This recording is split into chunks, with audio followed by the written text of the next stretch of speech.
Welcome and thank you for watching another episode of Breadcrumbs to Blueprints. Today we have with us our special guest, Richardstuttle. Hi. Welcome. Thank you. He's come all the way from the UK. He is a very special man. He is a multifaceted spiritual practitioner. I have notes here because his list of what he can do is so long that I need to write it down. So he's a professional artist. He creates fine art and he does intuitive art for healing and for well-being.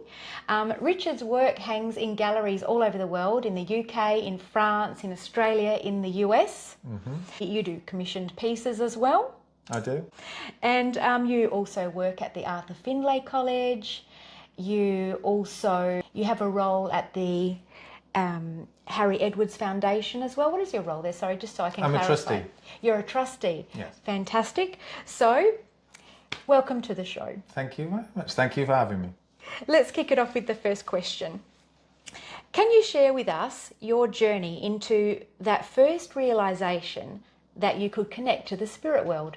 Well, it takes me back 20 years. It takes me back to, unfortunately, my sister passed to the spirit world when she was 19. This is back in 2002.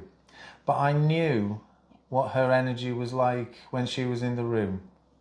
And I knew what she was like when she walked in the room behind me. I thought, oh yeah, I know that's my sister. And then when she passed to the spirit world, I still felt that energy of her stepping in, even though I knew that she had passed and she was dead.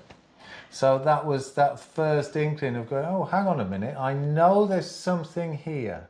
And that really opened the question to life after death, to where do we go when we die? What's happened to her? Where has she gone? Where has she found herself now? What happens to us? What happens to us before we come here? So I was in my early 20s and I started to ask all of those questions. I'm sorry to hear that your sister passed away. Thank you.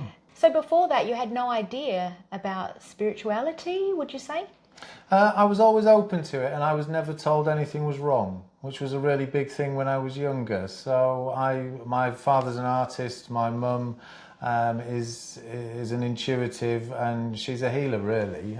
She was an au pair when she was younger, and she looked after us so well, giving us that opportunity to not say, oh, don't do this, don't do that. It was, oh, what is this, what is that? And my father certainly took us into nature, drawing, spending time by yourself. Was really important when we were growing up. So I was very privileged in that way, that I was allowed to express myself and I was allowed to feel things. Nurtured. Very much so. And encouraged to be limitless. Exactly. Encouraged to explore and definitely, question. Definitely. Love that. All right. As a spirit artist, what is it like bringing a spirit to life on the canvas? Well, it's a privilege, isn't it, to work with the spirit world, and yes. it's a journey. Every drawing that we do and every time that we're working with the spirit, it's bringing somebody through a journey for the person or the recipient or the person who the drawing's for.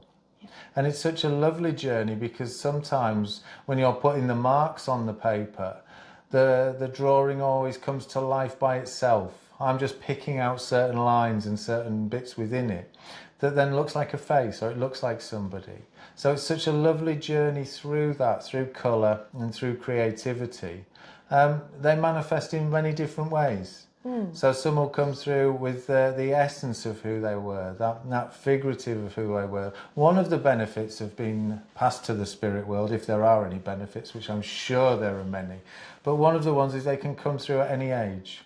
If you took a photograph of me now, unfortunately, you've got my face now. Yes. But in the spirit world, you can come back in your prime years or in your 30s, in your 20s, whenever you pass. But what we find sometimes is that people will come back when the greatest healing is required or when the strongest memories are. So the same as when you're bringing through mediumship and you're talking about, I've got somebody here and I've got these specific memories or these specific times in their life that the memories are really strong. Sometimes the portraits come through where they're coming through at that time where they spent a significant amount of time together with the recipient, or there was something there that can match them to a photograph. The intelligence of spirit is is on another level. Sublime. So, yeah, my job as a spirit artist is just to bring that information through and to hopefully manifest the portrait in a way that is very respectful to the spirit and also very meaningful for the recipient. But what we're really talking about is healing. Okay, because healing is the fundamental nature of what we're doing. Right, Really, okay. when we're looking at communication, we're looking at bringing forward healing from the spirit world. So it's that element of love, that connection of the divine, that connection that links us beyond this world.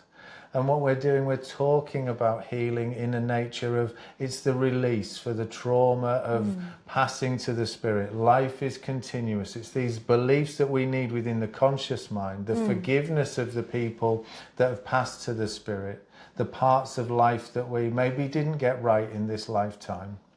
All of these points are really important, but it's also bringing that healing energy through. Because people can feel that energy on the paper. So Totally the colours that you use, the colours that you bring forward are so important. And they get that knowing or that confirmation that they're still around, which is really important. Yeah. I mean, this is what got me interested in spirit art in the first place.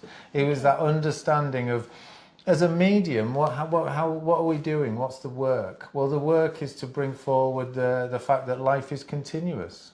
Certainly in the UK, it's that we don't die. That energy never dies. It just transforms into some other facet, into some other way of being. Yes. So the work was then really looking at, well, how can we bring forward this evidence? And then I got interested in people like Frank Lear, Coral Polge. Certainly my father's a spirit artist as well, so he's done it for 30 years. Yes, I did Google him, yes. So there's a bit of a natural progression about that. And a responsibility and maybe a legacy piece that I feel that needs to, see where he's taken it in 30 years and see where I can take it in 30 years. But it's that healing element. Yes. But I was interested in, how can you draw somebody you've never met? How can you bring forward evidence of somebody and information about somebody that you've never met? Yes. But importantly, how can you bring forward the feeling and the essence of somebody, where they can feel that presence, they can feel that energy, and they can also feel that healing and that release. Yes. And I sense that you link and connect, and I have experienced it because you did a portrait for me today, which I'm very pleased and grateful for. But you link and connect with colours as well, because you seem to feel what that colour means to that person, because colour can mean different things in different scenarios to different people. But it sounds like you feel what's appropriate for that colour and bring through the meaning with the colour in the portrait for the client or the sitter, if that's the correct terminology. Yeah, sure. Yeah. Well, that's exactly what it is. We're bringing it forward in a space where it means something within that moment in order to give a release or to give some information. So blue is not always X meaning. Red doesn't always mean this. Yes. A nice analogy that I use quite commonly and quite often is, if you're walking on the beach with your loved one, red means love. If you're driving in your car, red means stop. So it's hopefully it means stop anyway. Hopefully. But very very clear. much dependent on the moment. Yes. And the sentiment that you're trying to convey. So I can say words, and if I can show you those words and the feeling of that within colour, it has greater impact for your system, because you see it visually and you can feel it within your emotional system. Your body can give you the feedback of what it's experiencing, so it hits you deeper. It gives you that deeper sensation, that deeper experience of life. Can I ask, were you an artist before you were a medium, and did you decide at one stage to combine your ability to create as an artist to think, oh, I could link and connect this with mediumship and bring forward messages through my art? Did it happen in that way, or it happened as it is now? I'd say so. It's an ongoing process. It's something that I was an artist and I was always interested in art. Yes. Originally, I trained as a chef, so I went into hospitality, but Okay. the creativity came out in the food and the cooking, I see. which was interesting. But then when I decided, oh, I'm going to do something with art, I'm going to start working on art. You're Yes. working in an altered state when you're an artist. As soon as you pick up the brush or the pastel or whatever, it shifts your mindset, it shifts your focus. And as an artist, you spend a lot of time painting by yourself. I used to listen to music, or I'd paint in silence, or I'd listen to audiobooks, whatever it may be. But I'd spend a long time by myself just painting. So you'd get a lot of information.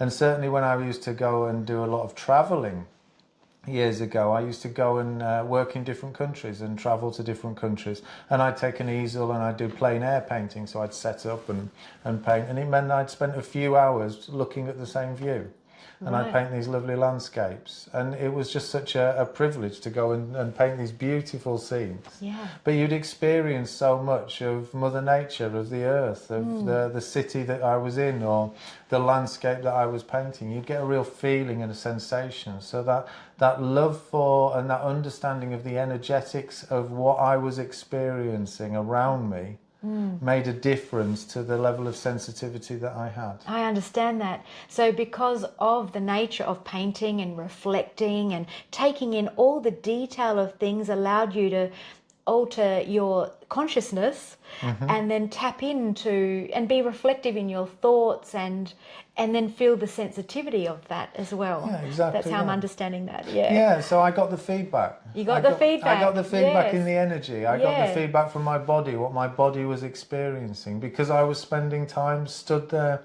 just looking at it and just allowing myself to be immersed within that experience.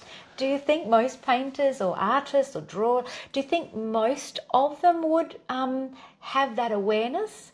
Or could there potentially be ones that don't get in that zone? Like, because it sounds like you were able to become aware and develop this awareness within yourself. It feels and sounds to me like it's more self-taught because of your reflective nature and because of the position you're in to do that. Yeah, I was very privileged and very lucky that I had the opportunity to do it, and I had the opportunity to go to these different places and paint and to find myself in that space. Every journey is unique, and every artist's journey is unique. Everyone paints for different reasons. I always love the journey of through colour and through form and through the discipline of learning to draw, learning to use the tools of the trade. Yeah. As well as that journey through sensitivity, as well as that feeling it. You know, art should be felt. And I think if you look back at the artists that are remembered, the artists that are the great artists, Yes. they're the ones that have that connection. And it's not just the connection to the environment, but it's the connection to the unseen world, to the energetics, to the inspiration, to where does that inspiration come, where does that attunement come? Well, that's where you then connect to the spirit, or you connect to the unseen world. So it's nice to have, there's a difference between the talent and the connectivity as there is to the skills and the tools of the trade. So you need to learn to draw, you need to learn how to mix colour, you need to learn the practicalities. Yes. But then there's also a level of sensitivity where you're connecting to, this is me, this is Mother Nature, this is the unseen world, this is inspiration, where does this attunement sit within my field and how do I access it?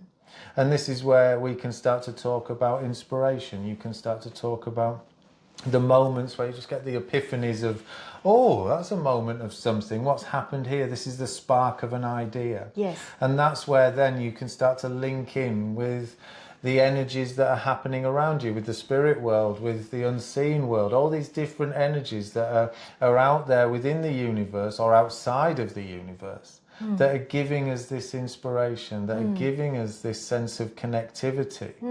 And that puts us into touch with, you know, to say the spirit world. You asked about the mediumship. Yes. I never wanted to be reliant on the art.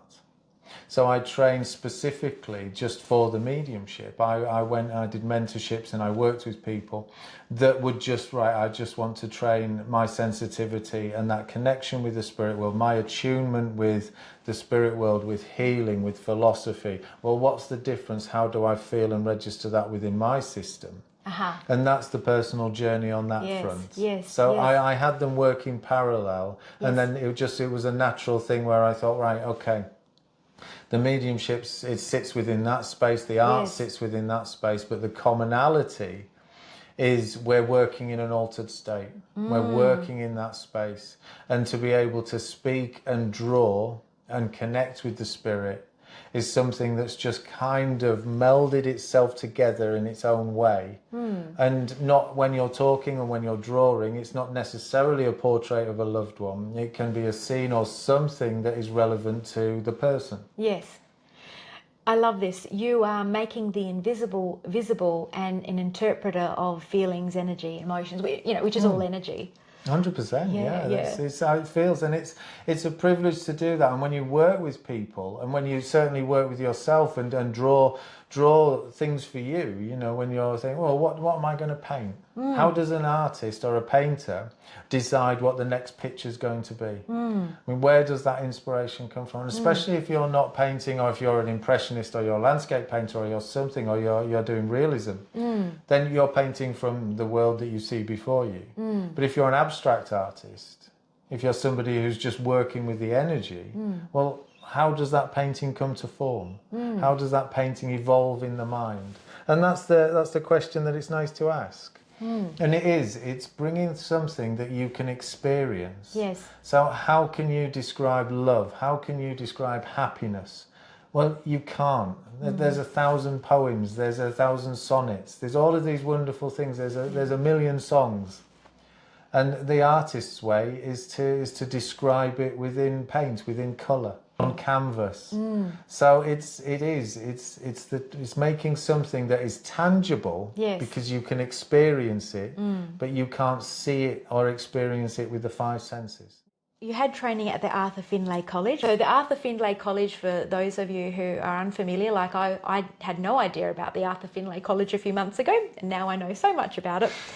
So it's renowned for its teachings on psychic and mediumship development. Could you share with us some of your experiences there?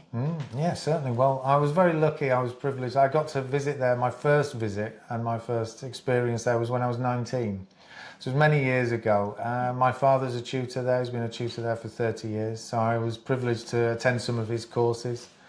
And I'd gone on and off for 20 odd years, going back, and I like to go and I did Janette Marshall's courses. She's a fantastic tutor. She works predominantly with energy, but also with mediumship, with art and creativity and healing, which is lovely. And I feel it's a good place to go to expand your awareness. There's something in the fabric of the walls that is so magical, that you just feel the history there. You feel the energy of the people who have been there before, and it's so special.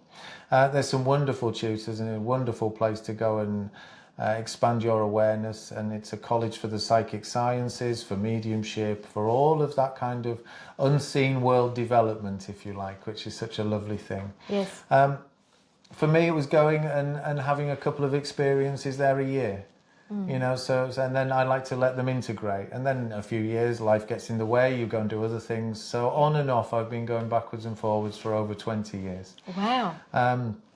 Now, and then my father was a tutor there, so now I'm classed as a specialist tutor, which is lovely. So I get to go and work there and teach there. So you're teaching the spirit art? Teaching the spirit art as a specialist tutor for spirit art, so which is a wonderful privilege and an opportunity, and it's nice to be able to follow in my father's footsteps in that way. Yeah, that's pretty special. It's really special, yeah. Any memories that you have, standout memories of your experiences at the college?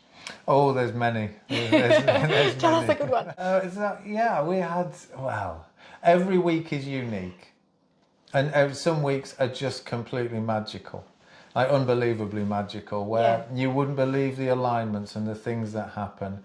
And because my sister's in the spirit world, I get to I get to go, and a few of the readings that people have given me have been so special. Wow. Where they've brought through real specific bits of information or guidance that maybe I just needed to hear at the time. Lovely. It's been I don't know, there are many weeks and it's many magical moments. Yeah. I met my partner at the Arthur Findlay College as well, which Oh, has wow. been absolutely magical as well, which is awesome. So Yeah. I've got a lot to thank the college for. There are some beautiful friendships that I've created over the years, and people who I think once you have an experience there, and it's something that there's a bond there because you're spending such an intense time and an intense week together. Yes. That it's a really amazing experience for people. With like-minded people Exactly who are excited about the same thing, and encouraging each other to develop, I imagine. You're in a space that you're very supported, which is lovely. That's wonderful. And also you have also studied at the Harry Edwards Foundation, and they specialise in, or the foundation specialises in healing. And so what was your journey like there? Well, the healing course is 2 years, so it's a 2-year healing course. Okay. And it's the Harry Edwards was a fantastic healer. So he found a place in Surrey, which is a beautiful old house with about 30 acres of land. And he started to send out healing for people. And he started to send out distant healing. And at one point he had a team of typists, and they were sending out thousands of letters a week, all to give distant healing for people. So people were writing in, they were saying, oh, we need this, we need that, we're not feeling this. And the healing was making a difference. So he was a pioneer. He's written a selection of books and around healing, around mediumship, and talking really about the benefits of spiritual healing, this channeling of energy, this setting yourself in this space where you can be a conduit for this healing energy, for this universal energy. And he's done demonstrations at the Royal Albert Hall. He was talking to the medical profession about the benefits of spiritual healing. I was very privileged to go there, and I just knew that I would do the 2-year healing course. So I signed up, and it was a journey. Again, you're spending significant amount of time with a group of people on this personal journey, as well as the learning and the educational journey. Yeah. And it was a great 2 years, and there's a lot of us that keep in touch after that journey, and we're all still healing, which is fantastic. There was then an opportunity to become a trustee, which I was interested in how healing manifests in today's world, and how we can take Harry's legacy and bring it into to help people today. It's a generational thing. All right, so excuse my ignorance, but I'm not sure what a trustee does. So could you please explain your role for me? We're responsible for the health and the well-being of the charity. Okay. So that the charity goes in the right direction, makes the right decisions, and just make sure that the charity is legal, and we're bound by the rules of the Charity Commission in the UK. So it's just making sure that everything is running smoothly, and we are looking to fulfill the charity goals, which are the future of spiritual healing, maintaining healing, educating healers, the primary sort of goals for the charity and what we want to do. But also what interests me is the thought leadership piece, which is around looking at what's happening for healing in today's world. Who are the thought leaders when it comes to healing? Right. Harry was a pioneer of his day, and really pushed this how we can get healing into he wanted it within the medical profession, he wanted it recognised by doctors, the benefits of spiritual healing. How do we do that in today's world? How do we educate the next generation about the importance of healing and how it can help people? The world is in need of healing. How we can integrate it so we're not being separate components, we're actually integrating how we should be integrated. Exactly. Because the energy is part of us, it's our sixth sense, and it is a validated sense. It is very much so, and it is, and it's recognizing your own self-healing ability. Absolutely. We're already doing it. Yes. It is part of It's who we are. Innate in us. Well, it is. As we were talking earlier, if you bruise your elbow or you cut your knee, it gets better. Yes. Your body is automatically healing all the time. It knows how to do it. It knows how to do it. It's a fundamental part of who we are. So understanding that and then starting to look at that on an energetic level, on an emotional level, on a mental level, you can start to look at that alignment of yourself and how you can understand and integrate healing and how it can be part of your everyday life and how you can connect with Mother Earth, that healing from nature. Yeah. So all of that is so important, and this is where it interlinks with the unseen world and the energetic world, where understanding not just your own energies, but the energy from Mother Earth, the energy from the spirit world or the other realms within the spiritualities or within the unseen world. And then how we can manifest that between art, music, creativity, dance, all of these different modalities that we can bring healing forward to understand it and integrate it throughout our entire being. That all starts from our conversation earlier, from knowing thyself and knowing how it feels to be in your own space, how you feel. And then you're able to feel into the other energies. Is that an okay way of describing that? I think so, yeah, sure. It's about... getting back to the fundamentals of it's exactly people that, isn't it? maybe doing that, yeah. It's holding space for yourself. It's knowing who you are and, importantly, who you are not.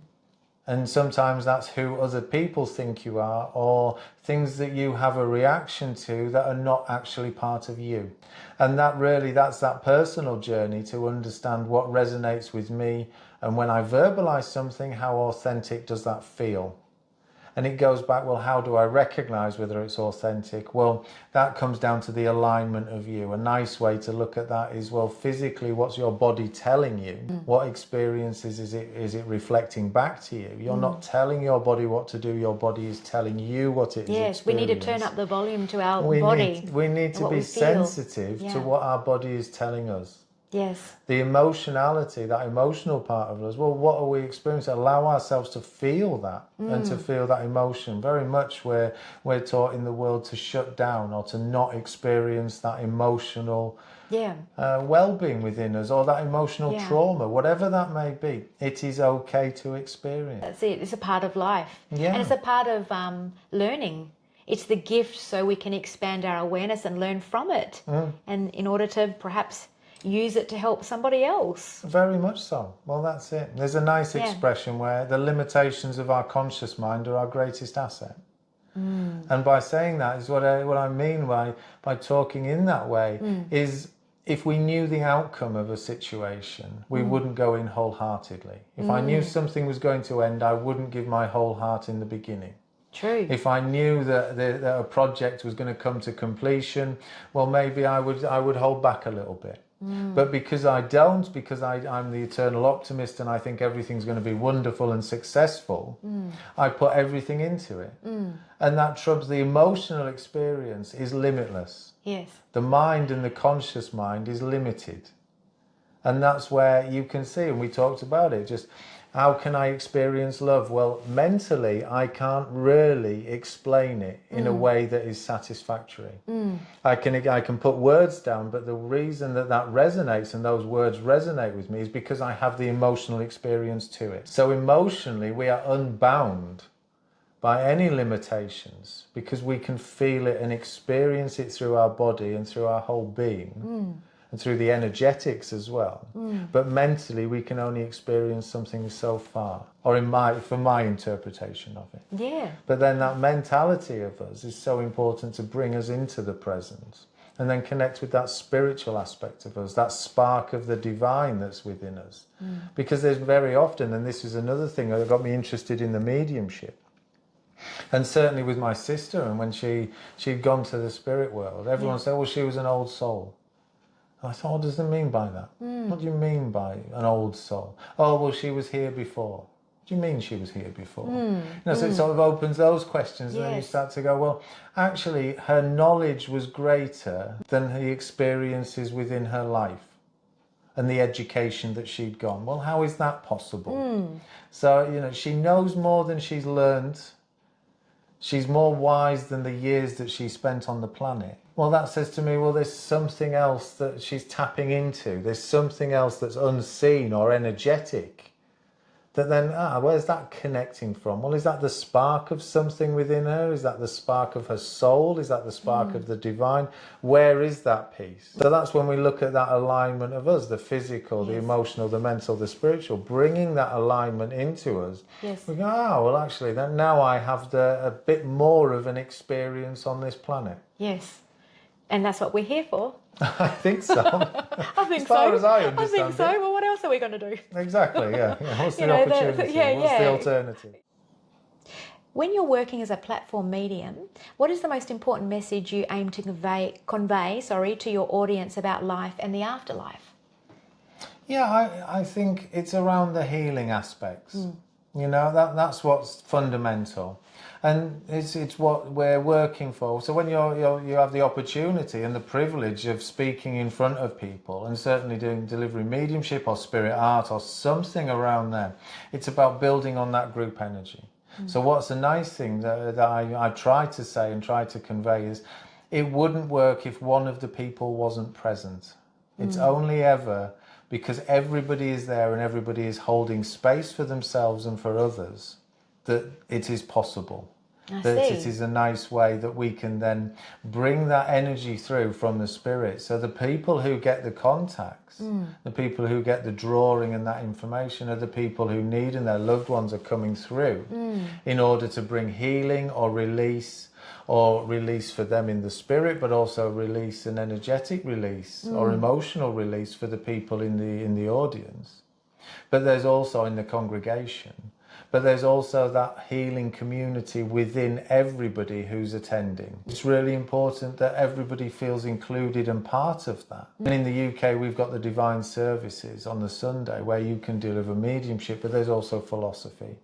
And the philosophy is then including everybody within that, which is a really nice thing. It is nice. I feel that the spirit world are wanting to convey this feeling of love, and it comes from the energetic world, and it's always around release, it's always around coming back to yourself. The underpinning vibration, certainly for me, for all of that work, is around healing. That's what we're doing. That's what you're doing. And it's interesting where in a group dynamic, we can always go much further than we can as an individual.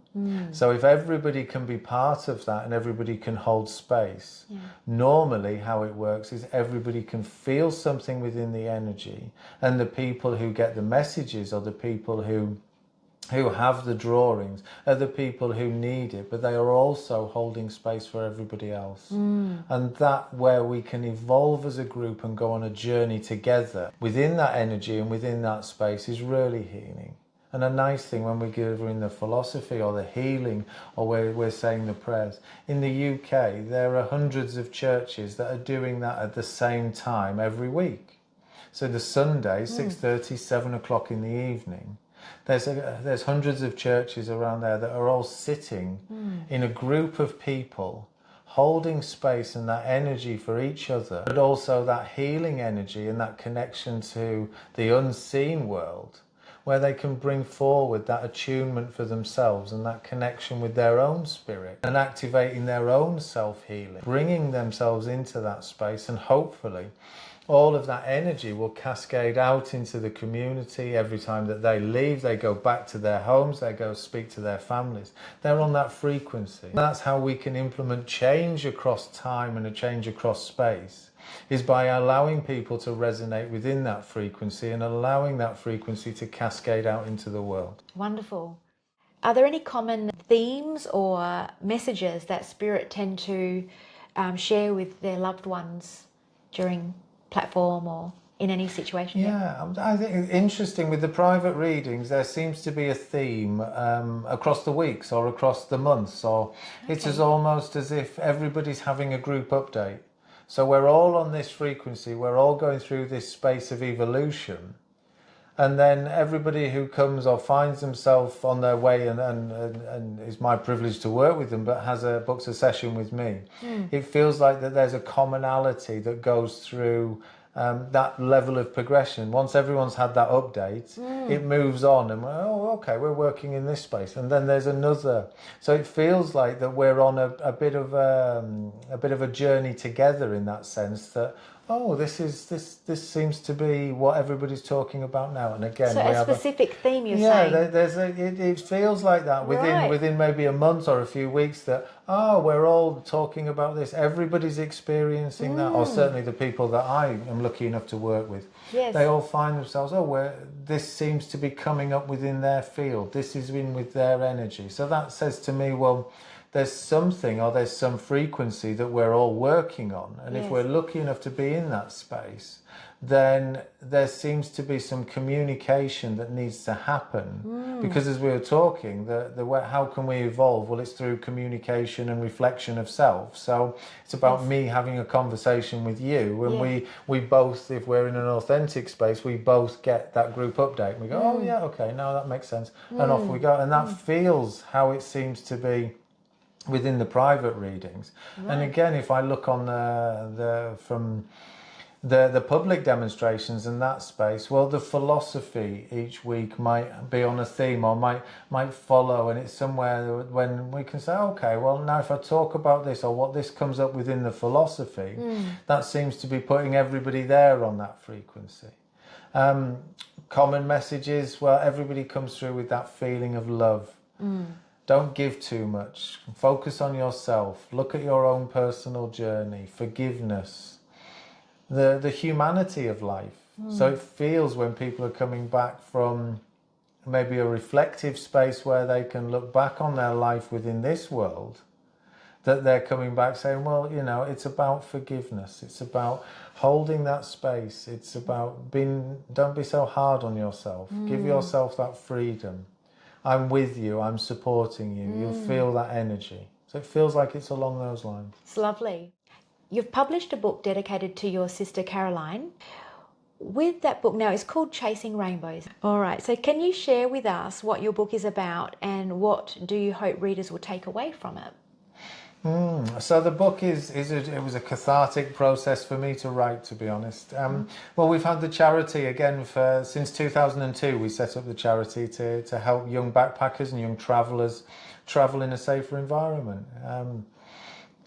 Caroline was travelling in Australia, so she was travelling here. She worked her way up the east coast and found herself in Bundaberg, which is just near Brisbane, just a bit further up than Brisbane.